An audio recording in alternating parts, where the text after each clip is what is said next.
वंदे मातरम के 150 वर्ष पूर्ण होने के उपलक्ष्य में हो रही चर्चा में आपने मुझे बोलने का अवसर दिया, इसके लिए मैं आपको दिल की गहराइयों से धन्यवाद देता हूँ।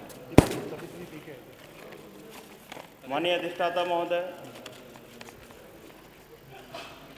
तुम गीत से दीवार बनाओ, तुम गीत से दीवार बनाओ, हम उसी से रास्ता जोड़ेंगे। तुम बांट कर राज करोगे, हम जुड़कर इतिहास मोड़ेंगे। वंदे मातरम हमारा है, वंदे मातरम हमारा है, किसी पार्टी की जागीर नहीं। ये उस मुल्क की आवाज़ है जहां नफरत की कोई तस्वीर नहीं। माननीय अधिष्ठाता महोदय, आज मैं आपसे वंदे मातरम पर नहीं बल्कि वंदे मातरम के नाम पर खड़ी की जा रही दीवार पर बात करने आया हूं। वंदे मातरम केवल राष्ट्रगीत नहीं बल्कि इस मिट्टी से प्यार का इजहार है। यह उस भारत माता को प्रणाम है जिनकी गोद में हिंदू भी पले, मुस्लिम भी पले, सिख भी पले, ईसाई भी पले। लेकिन आज बहुत अफसोस के साथ कहना पड़ रहा है अधिष्ठाता महोदय कि देशभक्ति को राजनीति का औजार बना दिया गया है। सवाल वंदे मातरम का है ही नहीं, सवाल नीयत का है। क्या देशभक्ति जबरदस्ती पैदा कराई जा सकती है? क्या मोहब्बत डंडे से पैदा होती है? क्या आस्था पुलिस के डर से पैदा होती है? अगर ऐसा होता माननीय अधिष्ठाता महोदय, तो आज़ादी की लड़ाई में महात्मा गांधी के साथ मौलाना आज़ाद ना होते, भगत सिंह के साथ अशफाकुल्लाह खान ना होते और राम प्रसाद बिस्मिल के साथ हिंदुस्तान की साजी रूह न धड़कती। माननीय अधिष्ठाता महोदय, जब इस देश की लड़ाई चल रही थी, गांधी जी के नेतृत्व में इस देश की आज़ादी को लड़ा जा रहा था और कुछ लोग अंग्रेजों की मुखबिरी किया करते थे। आज वो भी देशभक्ति की बात करते हैं। 70 साल जहां तिरंगा झंडा नहीं फहराया गया, आज वो लोग भी देशभक्ति की बात करते हैं। जो अंग्रेजों से पेंशन लेते थे, आज वो भी देशभक्ति की बात करते हैं। माननीय अधिष्ठाता महोदय, भारत की पहचान एक रंग, एक भाषा, एक धर्म से नहीं है। भारत की पहचान एकता में विविधता। लेकिन आज की सत्ता, खासतौर पर बीजेपी की राजनीति, जब उन्हें पता है जब हिंदू मुस्लिम साथ खड़ा हो जाएगा, इनकी जो नफरत की राजनीति है वो हार जाएगी। इसको उलझाने के लिए कभी मंदिर मस्जिद, कभी वंदे मातरम, हर रोज कोई ना कोई ऐसा मुद्दा लाया जाएगा जिससे मूलभूत मुद्दों से भटका दिया जाए। माननीय अधिष्ठाता महोदय, आज असली सवाल तो है कि चर्चा वंदे मातरम हो रही है, बहुत अच्छी बात है। चर्चा सोने पे होना चाहिए जिसका रेट 1,40,000 पार हो गया है। चर्चा चांदी पे भी होना चाहिए जो 2 लाख प्रति किलो हो गई है। और चर्चा डॉलर पे भी होना चाहिए जो 90 रुपये पार कर गई है। और महंगाई पे होना चाहिए। माननीय अधिष्ठाता महोदय, आप किसान आत्महत्या क्यों कर रहे हैं, इस पे कोई चर्चा नहीं होती है। नौजवानों का भविष्य आज अंधेरे में है, इस पे कोई चर्चा नहीं हो रही है। इन सब सवालों के जवाब न देने के बजाय हमें आपस में लड़ाया जाता है। मैं साफ साफ कहना चाहता हूँ, मुसलमानों को देशभक्ति किसी प्रमाण पत्र की मोहताज नहीं है। जिस देश में मौलाना आज़ाद ने अंग्रेजी तानाशाही के खिलाफ लड़कर जेल काटी हो, जिस देश में एपीजे अब्दुल कलाम ने देश को सुनहरा बनाने का एक सपना देखा हो, हजरत हाजी वारिस अली शाह जैसे सूफियों ने इंसानियत और मोहब्बत सिखाई हो, उस देश में मोहब्बत पर सवाल उठाना भारत की आत्मा पर सवाल उठाना है। मैं यहाँ हिंदू भाइयों से भी कहना चाहता हूँ, क्या आपकी आस्था इतनी कमजोर है वह किसी और की इबादत से खतरे में पड़ जाए? राम का रास्ता करुणा का रास्ता, कृष्ण का रास्ता प्रेम का रास्ता और भारत की परंपरा सा अस्तित्व है। और माननीय अधिष्ठाता महोदय, देशभक्ति का मतलब सिर्फ नारे लगा देना नहीं, देशभक्ति का मतलब है भूखे के रोटी, बेरोजगारों को काम, डरे हुए को हौसला और टूटे समाज को जोड़ना। जो सत्ता नफरत फैलाकर वोट मांगे वह भारत को कभी मजबूत कर ही नहीं सकती, वह भारत को सिर्फ कमजोर करने का काम कर रही है। हम वंदे मातरम के खिलाफ कभी नहीं थे, ना ही किसी आस्था के खिलाफ है। हम नफरत की राजनीति के खिलाफ हैं। हम कहेंगे भारत किसी पार्टी की जागीर नहीं, भारत 140 करोड़ दिलों की साझा धड़कन है। और आइए हम सब मिलकर कहें वंदे मातरम, लेकिन मजबूरी में नहीं, मोहब्बत से। वंदे मातरम, लेकिन नफरत के खिलाफ और इंसानियत के पक्ष में। माननीय अधिष्ठाता महोदय, 4 लाइनें कह के अपनी बात खत्म करूंगा। उठो अबे गौतम समाधि को छोड़ो, उठो अबे गौतम समाधि को छोड़ो, उतर आओ ईसा सलीबों को तोड़ो। अब आओ मोहम्मद कहो फिर से कुरान, अब आओ मोहम्मद कहो फिर से कुरान, कि फिर से मोहब्बत को भूला है इंसान। अब आओ नानक निगहबान बनकर, चले आओ अब तो हिमालय से शंकर, कि फिर जहर को इस जमी से मिटाओ। ओ पीरो फकीरों सभी लौट आओ, अब एक साथ सबको मोहब्बत सिखाओ। हिमा दो अभी मत बंसी बजाओ, अभी हमको ये सर्फ हासिल नहीं है। उठो हम सफिरो, ये मंजिल नहीं है, ये मंजिल नहीं है। भारत माता की। बहुत बहुत धन्यवाद। माननीय सदस्य श्रीमती सरोज सोनकर जी।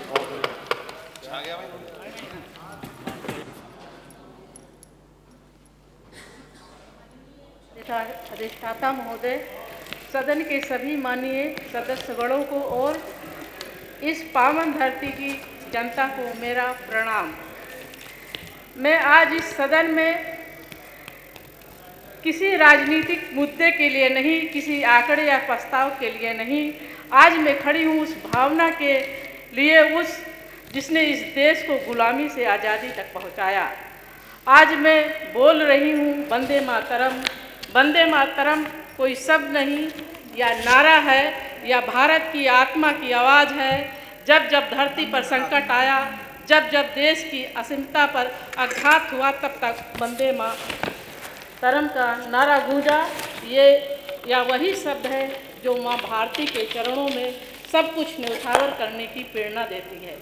अधिष्ठाता महोदय, वंदे मातरम का अर्थ है अपनी मातृभूमि, अपनी माँ को प्रणाम करना, सलाम करना, नमस्कार करना। लेकिन कुछ लोग अपनी माँ को प्रणाम भी नहीं करना चाहते हैं, नमस्कार भी नहीं करना चाहते हैं। इससे एक प्रतीत होता है कि जैसे लगता है उनको माँ ने नहीं जन्म दिया, कहीं और से आए हैं। इस भावना को लेकर वंदे मातरम का विरोध करते हैं। क्या हम केवल नमन करने के लिए यहाँ बैठे हैं, या उस नमन को जी रहे हैं, या सदन केवल कानून बनाने के लिए का स्थान नहीं, या सदन देश की दिशा और दशा को तय करता है। यहाँ बोले गए एक एक शब्द लाखों युवाओं के मन में उतरते हैं। आज हम जब कोई जवान सीमा पर खड़ा होकर देश की रक्षा करता है, वो किसी दल के लिए नहीं, वो वंदे मातरम के लिए लड़ता है। आज कोई किसान खेत में काम करता है तो वो किसी के लिए नहीं, वो भारत अपनी धरती माँ के लिए करता है। आज जब कोई माँ अपने बेटे को वर्दी पहनाकर विदा करती है तो उसकी आंखों में आंसू होते हैं, लेकिन उसके ओठों पे वंदे मातरम होता है, वंदे मातरम होता है। लेकिन आज यहाँ वंदे मातरम को विकास से जोड़ा जा रहा है, विकास से जोड़ा जा रहा है, और ना जाने कितनी तरह की उल्टी सीधी बातें की जा रही है। आप लोग सभी जानते हैं, क्योंकि यहाँ जितने लोग सदन में बैठे सदस्य हैं, सभी लोग पढ़े लिखे हैं, ये जानते हैं जब वंदे मातरम गाया जाता है या जनगण मनगण गाया जाता है तो जो जहाँ खड़ा होता है उसी जगह पे माँ को सलाम करने के लिए, अपनी धरती माँ को सलाम करने के लिए खड़ा हो जाता है। लेकिन हमारे अभी एक सदस्य साफा के उन्होंने कहा कि देखना हो तो सदन के बाहर लोग खड़े थे, वंदे मातरम गाया जा रहा है तो विरोध कर रहे हैं। अब आप लोग ये बताइए, क्या वंदे मातरम या जनगण मनगण गाया जाता है तब चला जाता है क्या, या उठा जाता है या बोला जाता है? अगर हम गैलरी में खड़े होते हैं तो सभी कोई गैलरी में खड़ा होता है, चाहे आपकी चाहे हमारी गैलरी में। आपने एक ऐसे सोच लिया कि विरोध के लिए वहाँ वंदे मातरम गाया जा रहा था तो यहाँ विरोध के लिए लोग खड़े हो गए वहीं पर। वंदे हम सबकी जिम्मेदारी है। वंदे माँ को केवल भाषणों तक सीमित ना रखें। वंदे माँ का अर्थ है ईमानदारी से काम करना। वंदे माँ का अर्थ है भ्रष्टाचार से लड़ना। वंदे माँ का अर्थ है गरीब, वंचित, अंतिम व्यक्ति का विकास पहुँचाना। देशभक्ति का अर्थ ये नहीं है हम केवल चर्चा करें और वंदे मातरम को समझे ना कि जिन लोगों ने अपने प्राणों की आहुति दी, जिन लोगों को सम्मान देना चाहिए। आज देश को आज़ाद हुए कितने बरस हो गए, जो हमारे लिए इस देश को आज़ाद करके चले गए, उन महापुरुषों को श्रद्धांजलि देने का काम किसने किया? हमारे यशस्वी प्रधानमंत्री जी ने, हमारे भारतीय जनता पार्टी ने, हमारे इस देश के मुख्यमंत्री बाबा योगी आदित्यनाथ ने। क्योंकि पहले जो महापुरुषों की मूर्तियां थी वो टूट गई थी, उनकी पार्कें टूट गई थी। आज हमारे भारतीय जनता पार्टी के विधायक हो गया, चलिए धन्यवाद। हर जगह महापुरुषों को श्रद्धांजलि देने का, उनके जन्म शताब्दी के अवसर पर और उनका द्वार लगाने तक का काम कर रहे हैं। जो कोई पिछड़ेपन की पहचान बन चुका है, आज विकास, कानून व्यवस्था और सुशासन का उदाहरण बन रहा है। यह परिवर्तन केवल सरकारों से नहीं आती है, यह परिवर्तन जन भावना से आता है और जन भावना का नाम है वंदे मातरम। माननीय अध्यक्ष महोदय, आज दुनिया भारत को देख रही है और भारत झुकने वाला नहीं है। आँख में आँख डालकर बात करने वाला देश है और वो ताकत आई है अपने संस्कारों से, अपने मूलों से और उस भावना से जो कहती है मातृभूमि सर्वोपरि। मैं इस सदन के माध्यम से देश के हर नागरिक से कहना चाहती हूँ, देश को केवल सरकार नहीं चलाती, देश को आप चलाते हैं। आपका ईमान, आपकी मेहनत, आपका कर्तव्यबोध ही देश को महान बनाता है। आइए हम सब लोग मिलकर एक संकल्प लें कि हम जात से ऊपर उठकर सोचेंगे।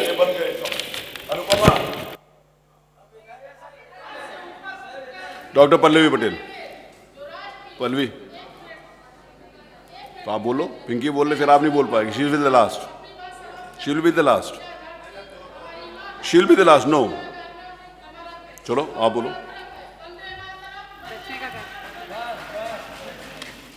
माननीय अध्यक्ष जी, मैं धन्यवाद देती हूँ आपका कि आपने मुझे इस पावन उद्घोष पर वंदे मातरम पर बोलने का अवसर प्रदान किया। वंदे मातरम अभी देखते सिर्फ शब्द नहीं है, बल्कि हमारे पूर्वजों के संघर्ष, शौर्य और राष्ट्र प्रेम की गूंज है, जिसने भारत को एक नई दिशा और उसकी दशा बदलने का काम किया है। यह वह उद्घोष है जिसने भारत की सुप्त चेतना को जगाने का काम किया और न सिर्फ जगाया, बल्कि ये संकल्प किया कि हम अपनी भारत माँ की परतंत्रता की बेड़ियों को तोड़कर उसे आजाद कराएंगे। इसलिए जब जब ये उद्घोष हुआ और वंदे मातरम कहा गया, तो एक नई ऊर्जा का संचार हर उस भारतीय के ज़हन और हृदय में हुआ और एक ऐसी अलौकिक ऊर्जा जिसकी वजह से उन्हें हिम्मत मिली अंग्रेजों के खिलाफ लड़ने की और उन अंग्रेजों के चेहरों की हवाइयां उड़ाने का काम वंदे मातरम के स्वर ने किया था।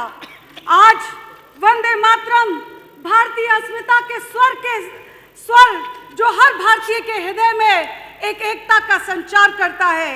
आज कहीं ना कहीं 150 वर्ष पूर्ण करने के बाद जब ये चर्चा चल रही है, तो यहाँ पर मैं यह भी कहना चाहूंगी कि ये चर्चा एक स्वस्थ वातावरण में होनी चाहिए। इस चर्चा को बहस का रूप देने का काम यहाँ स्वास्थ्य मंत्री नहीं किया। और यहाँ पर यह भी कहना चाहूंगी कि कहीं ना कहीं आज हमारे पूर्वज बंकिम चंद्र चट्टोपाध्याय जी या फिर गुरुदेव रविन्द्रनाथ टैगोर साहब हो या फिर वो स्वतंत्रता संग्राम के सेनानी हो, आज कहीं ना कहीं सत्ता में बैठे लोगों ने उनको छलनी करने का काम किया है। क्योंकि आपको ये याद होगा कि ये एक एकता का गीत है जिसमें हर धर्म के लोगों को एक साथ लेकर चला गया है। और यहाँ पर आज अगर देखा जाए तो यहाँ पर तुष्टीकरण का काम करा जा रहा है और ये तुष्टीकरण सत्ता में बैठे लोग आज भी कर रहे हैं। ये तो वही बात हो गई कि मुंह में राम और बगल में छुरी। और यहाँ पर मुझे वो शब्द भी याद आते हैं, सत्ता पक्ष के लोग जब इस पे चर्चा कर रहे थे तो कहीं ना कहीं आरोप और प्रत्यारोप लगा रहे थे। ये वो लोग हैं जो हमें समझाएंगे या किसी भारतीय को जरूरत नहीं है भारतीय जनता पार्टी के किसी भी देशभक्त को कि भारतीय जनता पार्टी से सर्टिफिकेट लेना पड़े देशभक्ति का।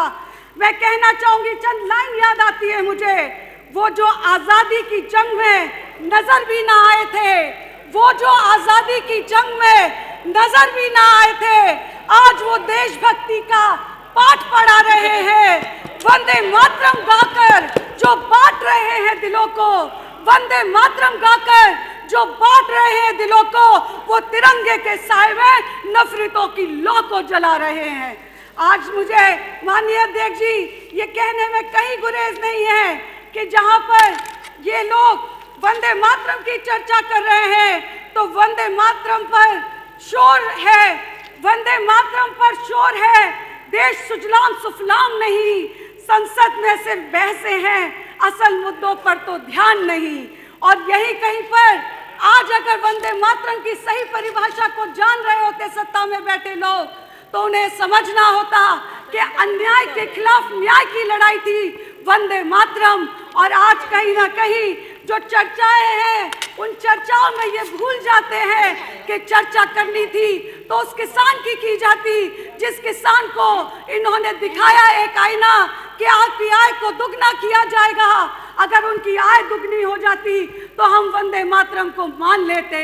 अगर उन नौजवान को जो आज बेरोजगारी की तरह दर दर की ठोकरें खा रहा है, अगर वो बेरोजगार नौजवान आज कहीं नौकरी पा जाता तो कहीं ना कहीं हम भी कह देते कि वंदे मातरम को सार्थक करने का काम चर्चा के माध्यम से हो रहा है। न्याय मिलता अगर हमारी महिलाओं को जिनके साथ उत्पीड़न होता है आए दिन, अगर न्याय मिलता उन शिक्षा मित्रों को जो आज भी कहीं ना कहीं अपने आप को ठगा महसूस कर रहे हैं, न्याय मिलता अगर हमारे उन अल्पसंख्यक भाइयों को जिनको कहीं ना कहीं टारगेट करने का काम किया जाता है, न्याय मिलता अगर कहीं वो लाइन में खड़े हुए लोगों को जिनको खाद के लिए लाइनों में लगने को मजबूर होने के साथ साथ लाठियां भी खानी पड़ती हैं। अगर कहीं पर चर्चा करानी थी तो चर्चा करानी थी कि किस तरीके से ये काला बाजारी का धंधा जो है बढ़ाया जा रहा है दवाइयों के नाम पर। अगर चर्चा करनी थी वंदे मातरम को सार्थक करने की तो स्वास्थ्य सेवाओं को बेहतर करने का काम सत्ता में बैठे हुए लोगों को करना चाहिए था। लेकिन मैं कहना चाहूंगी कि असल में अगर आप भारत माता को प्रणाम करते हैं, अगर आप भारत माता को मानते हैं तो आपको ये सोचना होगा, समझना होगा कि अगर आपने वंदे मातरम कहा है, वंदे मातरम का अर्थ भारत माँ को प्रणाम कहते हैं। प्राकृतिक धरोहर जो भारत की हैं आज उन्हें नष्ट ना होने दिया जाए, बल्कि तुष्टीकरण की जो राजनीति आप कर रहे हैं उसको छोड़कर पारदर्शिता से, निष्पक्षता के साथ आप भारत की एकता और अखंडता को बनाने का काम करें और वंदे मातरम का एहतराम करके जीवन में आत्मसात करें। क्योंकि चर्चाएं तो बहुत होगी पर सही मायने चर्चा का तब निकलता है जब उसके अर्थ को आप सार्थक करें और हर गरीब के घर तक उसको बिजली भी मिले, पानी भी मिले, रोटी भी मिले, शिक्षा भी मिले, स्वास्थ्य भी मिले, महिलाओं का सम्मान भी बढ़े। मैं आखिरी में बस यही कहना चाहूंगी कि अगर आप वाकई में चाहते हैं कि बंकिम चंद्र चट्टोपाध्याय जी को, गुरुदेव रविन्द्रनाथ टैगोर जी को, हमारे स्वतंत्रता संग्रामियों को, बलिदानियों को अगर सच्ची श्रद्धांजलि मिले इस वंदे मातरम के तहत, तो मैं आपसे कहना चाहूंगी कि ये सच्ची श्रद्धांजलि तब होगी जब आप तुष्टीकरण की राजनीति को छोड़कर सभी को गले से अपनाने का काम करेंगे। आखिरी में मैं बस यही कहूंगी, इबादत को सियासत की तराजू में ना तोलो, इबादत को सियासत के तराजू में ना तोलो, सिर्फ डराने के लिए वंदे मातरम ना बोलो। माँ का प्यार तो हर दिल में बसता है, तो मजहब के नाम पर जहर की गांठें मत खोलो। जय हिंद, जय सरदार, वंदे मातरम, वंदे श्रीमती अनुपमा मातरम। जायसवाल। धन्यवाद आदरणीय अध्यक्ष जी। मैं आपका और सदन के सम्मानित सदस्यों का हृदय की अनंत गहराइयों से अपना आभार व्यक्त करते हुए आज हम वंदे मातरम शब्द मंत्र की 150 साल की यात्रा का उत्सव पूरित हृदय से जो उत्सव मना रहे हैं, जिसने भारत की आत्मा को आवाज़ दी, उस पर आप सभी को बहुत बहुत बधाई देती। यह केवल एक नारा नहीं, भारत माता के संतानों की दिल की धड़कन है। यह रणभूमि में लहराता हुआ साहस का शंखनाद है। 1875 में बंकिम चंद्र चट्टोपाध्याय जी की कलम से निकली यह अमर पंक्तियां अचानक ही भारत की स्वतंत्रता की पहचान बन गई थी। यह नारे को सुनते ही भगत सिंह छाती तान लेते थे, खुदीराम बोस फांसी के फंदे पर मुस्कुराते थे। अजब भारत था, गोली चलती थी अंग्रेज की और फिजा में गूंजता था वंदे मातरम। आज भी जब किसी समारोह में वंदे मातरम गूंजता है तो स्वतः ही दिल स्वतः सीना तान लेता है, आंखें चमक उठती हैं और यह एहसास होता है कि हम सिर्फ एक नागरिक ही नहीं बल्कि भारत माता के लाल हैं। वंदे मातरम भारत माता की वंदना के रूप में गाया गया है। वेदों में माता भूमि पुत्रो अहम प्रतव्याः जैसा उद्घोष है। मान्यवर, वंदे मातरम ने एक ऐसे राष्ट्र को जागरूक किया जो अपनी दिव्य शक्ति को भूल चुका था। इसीलिए महर्षि अरविंद ने कहा, वंदे मातरम भारत के पुनर्जन्म का मंत्र है। हमारा देश पूरी दुनिया से एक प्रकार से अनूठा है। दुनिया में कई देशों की रचना अधिनियमों से हुई, कहीं युद्ध के कारण हुई, कहीं युद्ध की संधि के कारण हुई। भारत ही एकमात्र ऐसा देश है जिसकी सीमाएं किसी अधिनियम ने नहीं तय की, बल्कि हमारे देश की सीमाएं हमारी संस्कृति ने तय की हैं। मान्यवर, राष्ट्रवाद के विचार को सबसे पहले गुलामी के कालखंड में जागरूक करने का काम किया था बंकिम चंद्र चट्टोपाध्याय जी ने। जब अंग्रेजों ने वंदे मातरम पर बड़े प्रतिबंध लगाए, तब बंकिम बाबू ने एक पत्र लिखा था और कहा था, मुझे कोई आपत्ति नहीं है मेरे सारे साहित्य को गंगा में बहा दिया जाए, लेकिन फिर भी पूरी दुनिया में अनंत काल तक वंदे मातरम के उद्घोष को रोका नहीं जा सकेगा। 1960 में विपिन चंद्र पाल को 6 महीने की सजा हुई थी। मान्यवर, हजारों की संख्या में लोग अदालत में मौजूद थे। अपने नेता का अभिनंदन करने के लिए लोगों का स्वर गूंज रहा था वंदे मातरम। अंग्रेज पुलिस को यह दृश्य पसंद नहीं आया और नतीजा बेधड़क लाठीचार्ज। अत्याचार का यह दृश्य सहन करने में असमर्थ नेशनल कांग्रेस के एक छात्र सुशील सेन ने सार्जेंट ह्यू को एक घूसा जड़ दिया। फिर क्या था, अत्याचारी न्यायाधीश किंग्सफोर्ड की अदालत में सुशील को लाया गया और 15 बेत मारने का आदेश दिया। ये ऐसी तमाम हम घटनाएं पढ़ते हैं, लेकिन मैं इसे इसलिए बताना चाहती हूँ कि जब सुशील को 15 बेत मारे गए, हर बेत पलने पर वो कहता था वंदे मातरम। और अगले दिन जब अखबार छपा तो इस घटना का उसमें अंकन था और उस दिन के द स्टेट्समैन समाचार पत्र ने लिखा, each and every stroke of whip was resounded with a cry of Vande मातरम।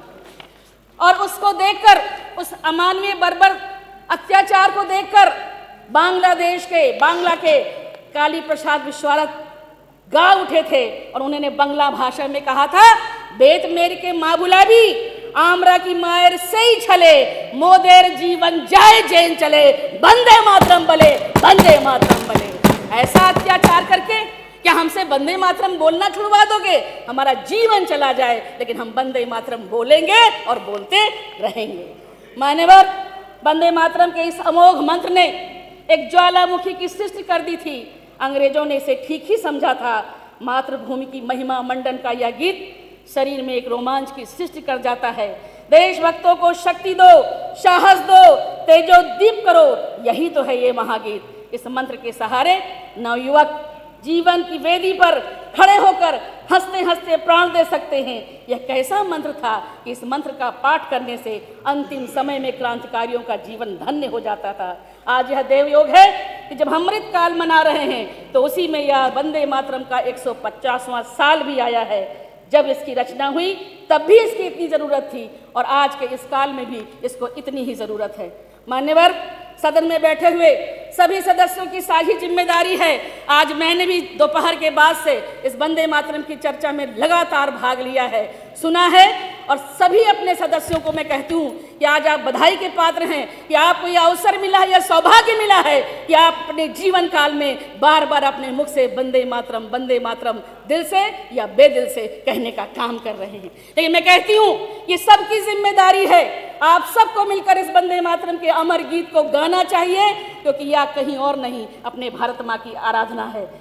माननीय अध्यक्ष जी, शायद इसीलिए मृत्यु मंच पर इंग्लैंड की धरती पर खड़े होकर मदन लाल ढींगरा ने यह उद्गार व्यक्त किया था कि भारतवर्ष को आज एक ही बात सीखना है कि देश के लिए कैसे मरना है और इसके लिए स्वयं को मरना पड़ेगा।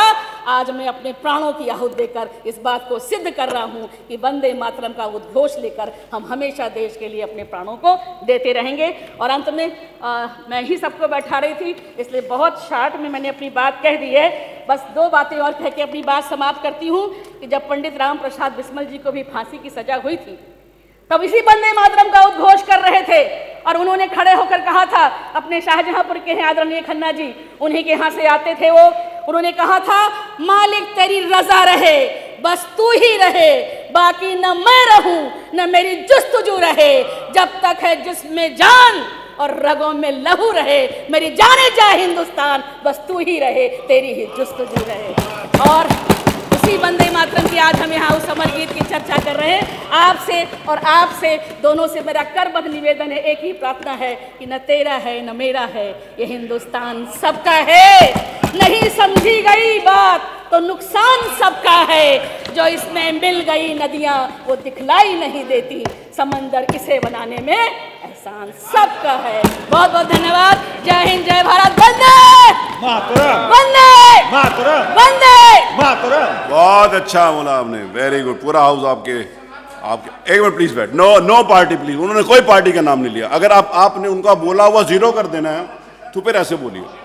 अगर उनका बोला हुआ आपने जीरो करना है तो इस पर समाजवादी पार्टी बोली। जो कुछ उन्होंने बोला है बहुत अच्छा बोला है और पूरे हाउस को इस बात के लिए don't name any party in that.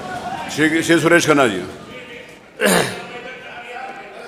माननीय अध्यक्ष जी,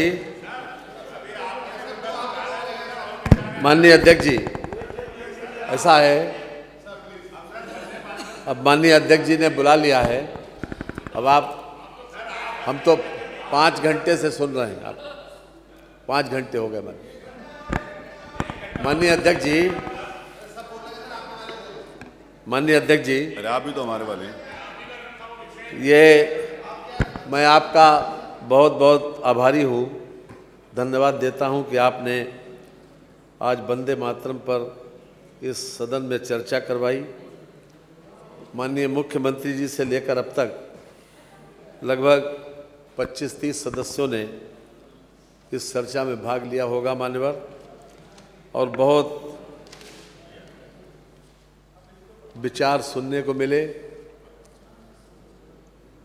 विचारों में कई जगह पर राजनीति का भी पुट आया जो कि नहीं आना चाहिए था मान्यवर, और हमारी कोशिश ये होगी कि हम उसको न दोहराएं जो एक बार बात आ चुकी है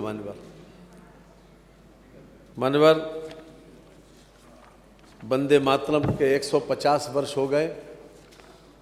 1875 में जब ये गीत आदरणीय बंकिम चंद्र चटर्जी ने लिखा था, क्योंकि मैं कवियों और शायरों के बीच में काफ़ी कुछ रहा हूँ, इसलिए मुझे उनकी मानसिकता की जानकारी है। एक दिन में या एक सीटिंग में ऐसा गीत नहीं लिखा जा सकता, क्योंकि यह गीत एक ऐसा गीत कोई पॉपुलर हुआ ही नहीं जो सदियों तक याद किया जाए।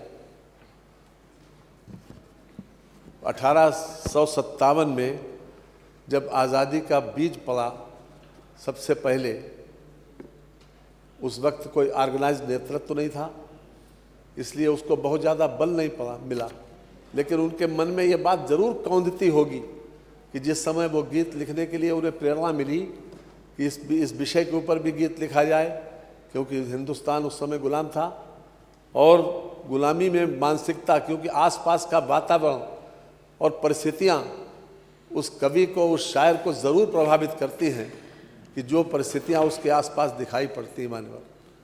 और मैं इस बात की कल्पना कर सकता हूँ कि ये निश्चित रूप से काफ़ी चिंतन और मनन के बाद ये गीत लिखा गया और ये वास्तव में संपूर्ण राष्ट्र को जागृत करने वाला एक सिद्ध मंत्र है जो आदरणीय बंकिम चंद्र चटर्जी ने दिया मानवर। विशेष रूप से मैं ये कहना चाहता हूँ कि ऐसा कोई भावगीत जो सदियों तक एक लक्ष्य को लेकर कोटि कोटि जनों को प्रेरित करता हो, जीवन आहूत करने के लिए निकल पड़ते हो लोग, दुनिया में ऐसा कोई भावगीत नहीं हो सकता मानव। और इसका सबूत मानवर हम और दे दें आपको कि 2003 में BBC बर्ड सर्विस द्वारा आयोजित एक अंतर्राष्ट्रीय सर्वेक्षण में, जिसमें उस समय तक के सबसे मशहूर 10 गीतों का चयन करने के लिए दुनिया भर से लगभग 7,000 गीतों को चुना गया था और BBC के अनुसार 155 देशों के लोगों ने इसमें मतदान किया था। उसमें वंदे मातरम शीर्ष के 10 गीतों में दूसरे स्थान पर था मानव। ये अपने आप में ये प्रमाणित करता है 155 देशों ने बाकायदा वोटिंग करके जो 10 गीत चुने उसमें वंदे मातरम दूसरे स्थान पर था मानव। अब वंदे मातरम जो गीत है मान्यवर, वो देख ले, इसका विरोध क्यों हुआ? इसका विरोध केवल और केवल राजनीतिक कारणों से हुआ मान्यवर। ऋग्वेद जो दुनिया का सबसे पुराना ग्रंथ माना जाता है, उसमें पृथ्वी को माता कहा गया है। वंदे मातरम में हमने जिस जमीन, जिस धरती पर जन्म लिया, वह हमारे लिए माता है। पूरा एक जो कल्पना की थी बंकिम चंद्र चटर्जी ने मान्यवर, वंदे मातरम में पृथ्वी माता की भौगोलिक विशेषताओं का केवल अलंकारिक वर्णन किया है मान्यवर। 2 स्टैंजाज हम पढ़ते हैं, लेकिन काटा क्यों गया? लोगों की तो धारणा यह है कि अगर गीत वो काटा न जाता मान्यवर तो शायद देश का बंटवारा भी न होता, और देश का बंटवारा नहीं होता तो आज हम सब एक होते, चाहे बांग्लादेश हो चाहे पाकिस्तान हो मान्यवर। गीत के कथित विवादित अंतिम 4 छंद जो विवादित बताए जाते हैं, तो पहले में भारत माता को बहुबल धारणी कहकर इसके करोड़ों पुत्रों की शक्ति का केंद्र माना गया था। ये पंक्तियां वीरता शौर्य का आवाहन करते हुए जनता का आत्मबल जगाती हैं। अगले छंद में मातृभूमि को विद्या, धर्म, शक्ति और भक्ति के प्रतीक के रूप में देखा गया। 5वें छंद में मातृभूमि त्रिमूर्ति रूपों में चित्रित है। समृद्धि सौभाग्य के प्रतीक के रूप में वह लक्ष्मी, ज्ञान, सांस्कृतिक चेतना के प्रतीक के रूप में सरस्वती और शक्ति, संघर्ष और विजय के प्रतीक के रूप में दुर्गा है।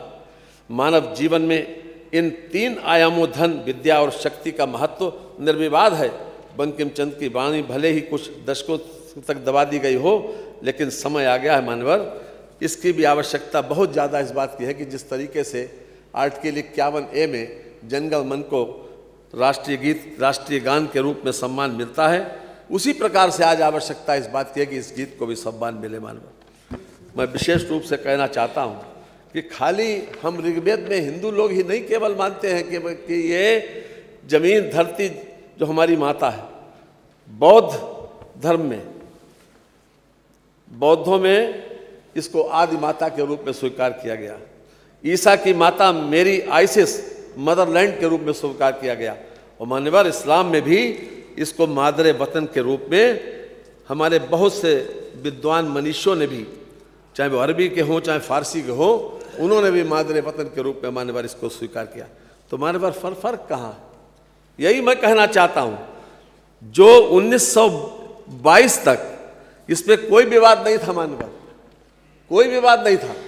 1923 में पहली बार केवल ये कह के रोका गया कि इस मीटिंग में हम संगीत को पसंद नहीं करते, जबकि उनके जिन्होंने ये कहा था कि हम संगीत को पसंद नहीं करते, उन्होंने अपने बारे में जब उनका गीत बजा तो उन्होंने उसको स्वीकार कर लिया माने। ये डबल स्टैंडर्ड वहीं से शुरू हुआ माने। और जब मैं इसलिए आपको इस बात को कोट कर रहा हूँ कि कोई भी चीज़ इसमें ऐसी नहीं है कि जो आपत्तिजनक हो। एक अलंकारिक भाषा में जितनी भी भौगोलिक स्थिति है हमारी ज़मीन की, हमारी धरती की, उसको केवल बखान किया गया है, उसके प्रति एक सम्मान व्यक्त किया गया मानवर, बार बार उसको सम्मान व्यक्त किया गया है। और जो चाहे हिंदी का तर्जुमा देख लें और चाहे उर्दू का तर्जुमा देख लें, सम्मान के अलावा उस धरती माँ के प्रति सम्मान के अलावा आज तक कोई बात और नहीं कही गई। इसलिए आज भी उस परंपरा का हम निर्वाह करते हैं, मकान बनाते हैं तो हम भूमि पूजन करते हैं, हम कोई प्रतिष्ठान का नया इनॉग्रेशन करते हैं, उसके पहले हम उसकी जैसे ईंट रखते हैं, शिलान्यास करवाते हैं, तो भी हम मानवर भूमि पूजन करते हैं। और ये सारे लोग करते हैं, इसमें कहीं किसी प्रकार का भेद नहीं। मैं बार बार इसी बात को कहना चाहता हूँ कि केवल और केवल राजनीतिक कारणों से भेद हुआ। अब जहाँ तक उसकी बात है, शब्द में कभी कभी भिन्नता के कारण हम उसके अर्थ बदल देते हैं, उसका भाव बदल देते हैं। मानवर मैं विशेष रूप से आपके सामने कहना चाहता हूँ कि ये जो बात इस बात पर आई कि हम पूजा नहीं करते, इस्लाम किसी भी वस्तु या किसी व्यक्ति की पूजा से के खिलाफ ये इस्लाम है। लेकिन मानवर इसमें कहीं पूजा और उसकी बात ही नहीं है, इसमें तो केवल और केवल सम्मान की बात है। और उन्होंने जो बंकिम चंद्र चटर्जी ने इसमें बात कही है वो केवल उदाहरण दिया है, केवल उपमा दी है, उपमा पे पूजा नहीं है मानवर। और सम्मान को इस तरीके से लिया गया, जैसे अरबी में इबादत एक अरबी का शब्द है, उसका मतलब ये पूजा होता है मानवर। बंदगी एक फारसी का शब्द है मानवर, उसका मतलब भी पूजा होता है। लेकिन यहाँ पर न तो हम इबादत की बात करते हैं और न हम बंदगी की बात करते हैं, हम तो केवल सम्मान की बात करते हैं कि अपनी माँ को किसी न किसी रूप में सम्मान दिया जाए मानवर। और उस पर भी एतराज है मानवर, उस पर भी एतराज है। इसीलिए मैं कहता हूं कि केवल और केवल न तो शब्दों से न ही उससे कहीं पर किसी प्रकार का विरोध नहीं है, केवल राजनीतिक कारणों से मानवर इसका विरोध हुआ। और ये इसलिए ये भेंट चल गया। और बार बार हमारे चाहे वो प्रधानमंत्री हों चाहे मुख्यमंत्री हों, सबकी आज की स्थिति यही है कि हम किस तरीके से बहुत से राजनीतिक कारणों से को लेकर यहाँ पर बातें कही गई, रोज़मर्रा की ज़रूरतों की बातें कही गई जिसका कोई संदर्भ नहीं था। लेकिन आप इन दोनों की दिनचर्या अगर देख लेंगे, सुबह उठने से लेकर शाम तक केवल एक ही बात है कि कैसे हमारा देश बेहतर हो और कैसे हमारा प्रदेश अच्छा से अच्छा बने। यही उद्देश्य है, यही उद्देश्य है मानव। लेकिन उसको इस भावना से लेने के बजाय तमाम राजनीतिक आसपास की चीज़ों को इकट्ठा करके इसमें ला के जोड़ दिया गया।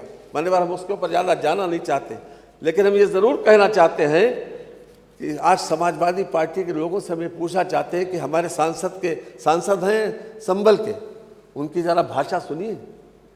हमने सुनी है मानवर, कम से कम समाजवादी पार्टी के लोग अगर उसके प्रति सम्मान व्यक्त करते हैं वंदे मातरम के प्रति, तो वो तो खुलेआम बोलते हैं। श्रीमान बर्क साहब खुलेआम बोलते हैं और बाकायदा वो कहते हैं, एक्सेप्ट भी करते हैं। यहाँ से लेकर संसद तक उन्होंने कहा कि हम वंदे मातरम नहीं कहेंगे।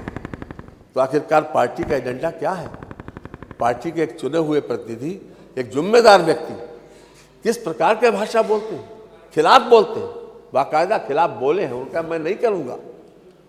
तो कम से कम बात तो तभी आती है सर। हम भी चाहते हैं कि सब एक रहें, जैसे हमारी अभी अनुपमा जी ने कहा, लेकिन कहाँ से बात आती है?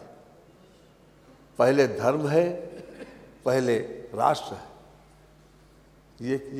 ये कैसे तय होगा मानो? और कौन तय करेगा इसको? सवाल ये है कि आज की आवश्यकता क्या है? हम तो किसी प्रकार से किसी को इस बात के लिए मजबूर नहीं करते, लेकिन अगर आपकी पार्टी का एजेंडा ये है, ये दो राय हैं, तो उसे एक्सेप्ट कर लेना चाहिए। लेकिन अगर नहीं है तो कम से कम पार्टी में एक जरूर हो कि हम कम से कम वंदे मातरम के प्रति अपना सम्मान व्यक्त करेंगे। कोई चीज़ ऐसी नहीं है उसमें। जिन लोगों के लिए ये कहा गया उन्होंने विरोध किया, हम उसकी बात कर रहे हैं आज़ादी से पहले की, उनका उदाहरण ये तक है, उनका नाम नहीं लेना चाहता यहाँ पर, कि जब उनके सामने ये गीत पढ़ा जाता था तो वो स्वयं उन लोगों को से कहते थे कि खड़े होकर इसका सम्मान करो। उन लोगों को जो मुस्लिम लीग के रहनुमा थे, जो मुस्लिम लीग के सबसे बड़े लंबरदार नेता थे, उन लोगों का ये उदाहरण है बात। लेकिन जब राजनीतिक कारणों से विरोध हुआ तो उन्होंने उसी में ले आए। हमने कहीं उसमें पूजा की बात ही नहीं करी, केवल बात तो सिर्फ पूजा की है और पूजा की बात कहीं की नहीं गई उसमें। लेकिन राजनीतिक कारणों से उसका विरोध हुआ और नतीजा उसका यह है हमारे सामने। हम तो ज़रूर चाहेंगे मानवा कि जब भी आवश्यकता हो, जब यहाँ पर पढ़ा जाए तो पूरा गीत पढ़ा जाए और उस पर भी बहस हो जाए कि हम कहाँ कहते हैं, हम किसी को नहीं मजबूर करते हैं कि तुम पूजा करो। हमने दोनों अरबी और फारसी दोनों के शब्द हम निकाल के डिक्शनरी लेके आए, इसीलिए खास तौर से कि आपको ये समझ लेना चाहिए बंदगी में, इबादत में, पूजा में और सम्मान में क्या फ़र्क है। ये पूजा का साइरोनाइमस है बंदगी और इबादत, जो अरबी और फारसी का शब्द है, जिसके लिए पूरा इस्लाम वो करता है। लेकिन हम तो केवल सम्मान की बात करते हैं, धरती के प्रति सम्मान। हम बराबर पूजन करते हैं, किसी न किसी शुभ काम करते हुए हम पूजन करते हैं मानव। इसलिए मानवर समय कम है माननीय, इसलिए मैं आपसे ज़रूर कहना चाहता हूँ, हमने हम अशफाकुल्लाह साहब की धरती से आते हैं, हमारी वो शानदार विरासत है शाहजहांपुर की। उन्होंने लिखा था एक जगह पर, ऐ मातृभूमि तेरी सेवा किया करूँगा, फांसी मिले मुझे या हो जन्म कैद मेरी, बेड़ी बजा बजा कर तेरा भजन करूँगा। ये उनके शब्द है मानव, बाकायदा लिखे हैं पत्थर के ऊपर। 20 साल की उम्र में इतना बड़ा शायर, इतनी बढ़िया अप्रोच, लेकिन शहीद हो गए मानव। यह उन पर हम गर्व करते हैं मानव। और ये लोग अपने अपने तरीके से, लोग चाहे कुछ भी कैसे किसी तरीके से परिभाषित करें, लेकिन केवल और केवल राजनीतिक कारणों से विरोध हुआ, जिसको जो नहीं होना चाहिए। इसलिए मैं आज विशेष रूप से आज आवश्यकता मानने वाली इसलिए है कि नई पीढ़ी को यह बताना पड़ेगा कि देश प्रेम क्या है। अरे चुप रहो संदीप, किस प्रकार से जितनी जरूरत उस वक्त थी आजादी के लिए, उस वक्त जरूरत थी, आज जरूरत यह है कि हम देशभक्ति की भावना बच्चे बच्चे में, हर नौजवान में, हर छोटे बड़े में, हर खास आवाम में इस बात को भरे। हम सरकारी संपत्ति को किस प्रकार से लेते हैं, देशभक्ति की भावना भरने की मानवर बहुत ज़्यादा जरूरत है। और ये तभी होगा जब हम एक चीज़ को बार बार उनके दिलो दिमाग में बैठाने की कोशिश करेंगे। मेरा आपसे विनम्र अनुरोध है कि मानवर, जिस प्रकार से राष्ट्रीय गान का सम्मान होता है 51A आर्टिकल के तहत, 51A आर्टिकल हमने नहीं बनाया, 51A आर्टिकल उस वक्त बना 1977 में इनकॉर्पोरेट हुआ संविधान में पहली बार, और उसमें 11 ड्यूटीज़ दी गई है नागरिकों की। जिस प्रकार से राष्ट्रीय गान का सम्मान होता है मानवर, उसी प्रकार से इस गीत का भी सम्मान होना चाहिए। और हम किसी में इस बात का फर्क नहीं करते। और ख़ास तौर से, और एक बात, अल्बर्ट आइंस्टीन जो दुनिया का एक माना जाना साइंटिस्ट हुआ, उसने भी एक बात कही है कि हमको कम से कम हम दुनिया में आए हैं तो उतनी चीज़ ज़रूर लौटाना चाहिए जितनी चीज़ हमको इस वातावरण में, इस एटमॉस्फेयर में जो कुछ भी हमको मिला है वो हमको ज़रूर वापस करना चाहिए। इसलिए हर तरह से हमारी जिम्मेदारी बनती है, और आज की आवश्यकता यह है कि हम नई पीढ़ी को इसके बारे में बताएं, इसके महत्व के बारे में बताएं और इसके इतिहास के बारे में बताएं। और उन लोगों के बीच में हम धरती माँ और भारत माँ के प्रति प्रेम, आदर, सम्मान, हम उसको उस दिशा से देखें और हर तरह से उसको देखें। इन्हीं शब्दों के साथ मान्यवर मैं अपनी बात को समाप्त करता हूँ। बहुत महत्वपूर्ण चर्चा वंदे मातरम के ऊपर आज सदन के अंतर्गत हुई। सभी लोगों ने, पक्ष और प्रतिपक्ष सभी ने, प्लीज़, पक्ष और प्रतिपक्ष सभी माननीय सदस्यों के द्वारा बहुत महत्वपूर्ण चर्चा की गई। नहीं, इतनी अच्छी चर्चा के बाद फिर कोई पॉलिटिकल नहीं है, नहीं तो उसमें